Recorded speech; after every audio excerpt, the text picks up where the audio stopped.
बिस्मिल्लाहिर्रहमानिर्रहीम। अस्सलाम वालेकुम। आप देख रहे हैं अलिफ न्यूज़ और मैं हूं आपके साथ माजिद अली। शामिल करते हैं आज की ऑनलाइन हेडलाइन।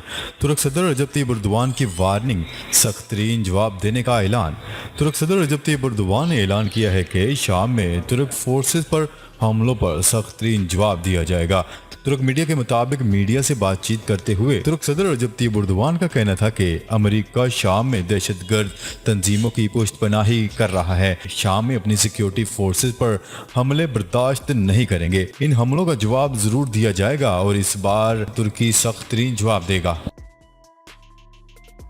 ईरान अपनी जोहरी सरगर्मियों में तेजी ला रहा है।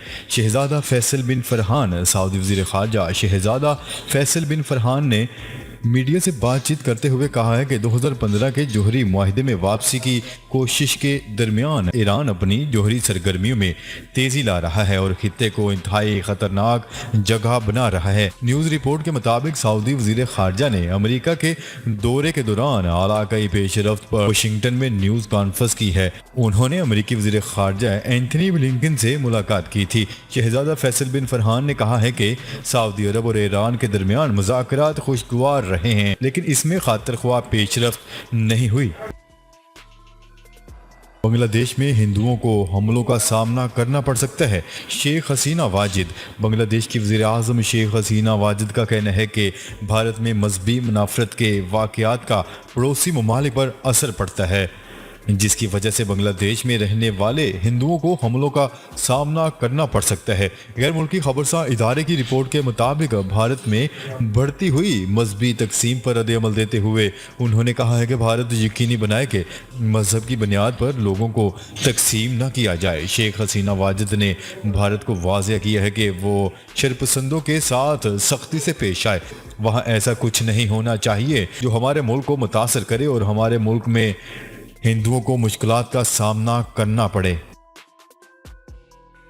काबल ड्रोन हमले में 10 अफराद की हलाकत, अमेरिका की मुआवजे की पेशकश। अमेरिकी वजारत दिफा का कहना है कि हमले में हलाक होने वालों के अहले खाना को मुआवजा देने के लिए तैयार हैं। अगर मुतासरीन के अहले खाना अमेरिका मुंतकिल होना चाहें तो इन्हें मुंतकिल किया जाएगा। अमेरिकी वजारत दिफा ने बयान में कहा है कि अमेरिकी महकमे खारजा के साथ मिलकर इस मामले पर भी काम कर रहे हैं।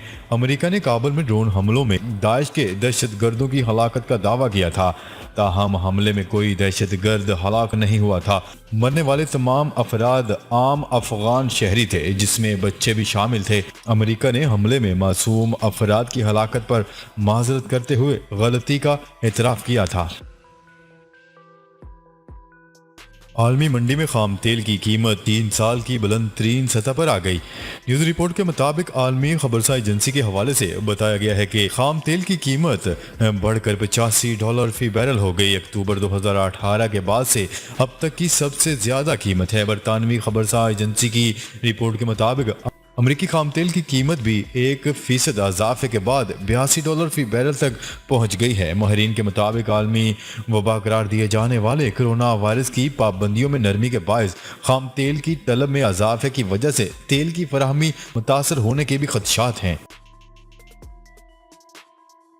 अफगान हुकूमत के तर्जमान ज़बीला मुजाहिद का कहना है कि दाइश के खात्मे का तहिया कर चुके हैं, इसका जल्द सफाया कर देंगे। गैर मुल्की खबरसां इदारे की रिपोर्ट के मुताबिक दाइश तालिबान के लिए कोई बड़ा मसला नहीं है और ना ही ये बड़ी तादाद में यहाँ मौजूद हैं। उन्होंने बताया है कि गुज़िश्ता दिनों तालिबान फोर्सेस ने दाइश के खिलाफ मौसर कार्रवाई की और इनके कई दहशतगर्दों को गिरफ्तार किया, जबकि इनके मुतअद्दिद ठिकानों को भी ख़त्म कर दिया गया। ज़बीउल्लाह मुजाहिद ने इंकशाफ किया है कि तालिबान ने दाइश के कई हमलों को बर वक्त कार्रवाई करके रोका है। उनका मजीद कहना था कि दाइश के बेशतर कारिंदों का ताल्लुक अफगानिस्तान से ही है। एक बिटकॉइन की कीमत 1 करोड़ रुपए से जायद। बिटकॉइन की कीमत तारीख की बुलंद तरीन सतह पर पहुंच गई। एक कॉइन की कीमत $62,000 से जायद रिकॉर्ड की गई। ब्लूमबर्ग के आदाद शुमार के मुताबिक बिटकॉइन की कीमत पिछले माह की निस्बत 40% ऊपर चली गई है। आखिरी मरतबा अप्रैल में बिटकॉइन $60,000 रिकॉर्ड किया गया था। माहिरीन का कहना है कि 2021 बिटकॉइन की तारीख का अहम तरीन साल है, जिसमें बिटकॉइन की कीमत रिकॉर्ड सतह को छू गई है। پاک بحریہ کی بلوچستان کے زلزلہ متاثرین کے لیے امداد کی فراہمی۔ پاک بحریہ کی جانب سے بلوچستان کے زلزلہ زدہ علاقوں میں انسانی امداد اور ڈیزاسٹر ریلیف آپریشن کا انعقاد کیا گیا۔ پاک بحریہ کے دستوں نے امدادی کیمپس کا انعقاد کیا اور زلزلہ زدگان میں اشیاء ضروریات زندگی سمیت راشن بیگز کی تقسیم کی۔ امدادی آپریشن کا مقصد بلوچستان کے زلزلے سے متاثر ضلع ہرنائی اور ملحقہ قصبوں اور دیہات کی امداد کرنا تھا۔ روس کے صدر ولادیمیر پوٹن کا کہنا ہے کہ شمالی افغانستان سے 2000 کے قریب خطرناک داعش جنگجوؤں کے روس سمیت سابق سوویت یونین ممالک میں داخل ہو کر دہشت گردی کی کارروائی کر سکتے ہیں۔ عالمی خبرساں ادارے کی رپورٹ کے مطابق روس کے صدر ولادیمیر پوٹن نے سابق سوویت یونین سے آزاد ہونے والے ممالک کے سربراہان کے اجلاس سے خطاب میں داعش جنگجوؤں کو خطے کے امن کے لیے خطرہ قرار دے دیا۔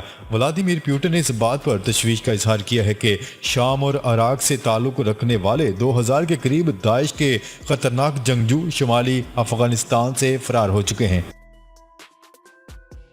افغانستان کی خواتین کی فٹ بال ٹیم ایتھلیٹس اور ان کے اہل خانہ بحفاظت دوحہ پہنچ گئے۔ عالمی خبرساں ادارے کی رپورٹ کے مطابق قطری ایئر لائن کے ذریعے کابل سے 357 مسافر دوحہ پہنچے ہیں۔ ان مسافروں میں خواتین فٹ بال ٹیم اور خواتین ایتھلیٹس کے علاوہ ان کے اہل خانہ بھی شامل ہیں۔ خواتین فٹ بالرز اور ایتھلیٹس کی افغانستان سے انخلاء میں فیفا اور قطر نے اہم کردار ادا کیا۔ ان کھلاڑیوں کو اب دوحہ میں افغان پناہ گزینوں کے مختص ایک کمپاؤنڈ میں رکھا گیا ہے۔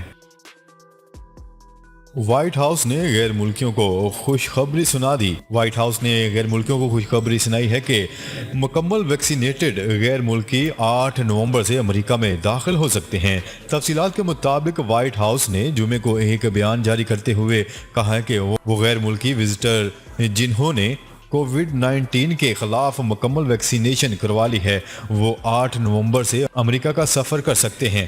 وائٹ ہاؤس کے اسسٹنٹ پریس سیکرٹری نے ٹویٹر پر کہا ہے کہ امریکہ کی نئی سفری پالیسی جس میں غیر ملکی شہریوں کو امریکہ جانے کے لیے ویکسینیشن ضروری قرار دی گئی ہے 8 نومبر سے شروع ہوگی۔ وائٹ ہاؤس کے مطابق یہ اعلان اور تاریخ بین الاقوامی ہوائی سفر اور زمینی سفر دونوں پر لاگو ہوتی ہے۔ سعودی عرب نے جمعے کے روز اعلان کیا ہے کہ 17 اکتوبر سے کرونا وائرس کی روک تھام اور صحت سے متعلق احتیاطی تدابیر میں نرمی کی جائے گی۔ سعودی میڈیا کی رپورٹ کے مطابق وزارت داخلہ کے ایک سرکاری ذرائع نے بتایا ہے کہ مسجد الحرام کو نمازیوں کے لیے مکمل کھولنے کا فیصلہ کیا گیا ہے۔ مکمل ویکسینیٹڈ افراد حرمین شریفین میں داخل ہو سکتے ہیں۔ حرمین شریفین میں ماسک اور عمرہ ٹریکنگ ایپ کا استعمال لازمی قرار دیا گیا ہے۔ یہ خدمت پر معمور کارکنوں اور زائرین کو ہر وقت چہرے پر ماسک پہننا ہوگا۔ مملکت میں آؤٹ ڈور ماسک لازمی پہننے کی شرط ختم کی جا رہی ہے لیکن انڈور مقامات پر چہرے کو ڈھانپنے کی تجویز برقرار ہے۔ صوبائی وزیر علیم خان نے نئی گاڑی لینے سے انکار کر دیا۔ تفصیلات کے مطابق پنجاب کابینہ میں شامل وزراء کے لیے نئی گاڑیاں خریدنے کی تیاری کر لی گئی ہے۔ اس حوالے سے محکمہ خزانہ پنجاب کی جانب سے جاری ایک بیان میں کہا گیا ہے کہ صوبائی وزراء کے لیے نئی کاریں خریدنے کی سمری ارسال کر دی گئی ہے۔ محکمہ خزانہ کے مطابق کابینہ میں شامل 37 وزراء میں سے 36 کے لیے نئی کاریں خریدی جائیں گی۔ طالبان سے اگلے ہفتے ہونے والے مذاکرات میں پیش رفت کی امید نہیں۔ روس نے کہا ہے کہ انہیں آئندہ ہفتے ماسکو میں طالبان کے ساتھ ہونے والے مذاکرات میں کسی اہم پیش رفت کی امید نہیں ہے کیونکہ یہ ایک طویل عمل ہے۔ غیر ملکی خبرساں ادارے کی رپورٹ کے مطابق روس کے عہدیدار ضمیر کابلوف نے کہا ہے کہ طالبان کا وفد بدھ سے شروع ہونے والی بات چیت میں شرکت کرے گا تاہم ہمیں کسی پیش رفت کی توقع نہیں ہے۔ ضمیر کابلوف نے مزید کہا ہے کہ اجلاس سے ایک روز قبل روس، امریکہ، چین اور پاکستان کے عہدیدار ماسکو میں علیحدہ سے ایک ملاقات کریں گے تاکہ افغانستان میں بدلتی ہوئی صورتحال کے بارے میں کوئی متحدہ لاہ عمل اختیار کیا جا سکے۔ جی تو ناظرین اب تک کے لیے اتنا ہی۔ مزید خبریں لے کر بہت جلد آپ کی خدمت میں حاضر ہوں گے۔ تب تک کے لیے اپنا خیال رکھیے گا۔ اللہ نگہبان۔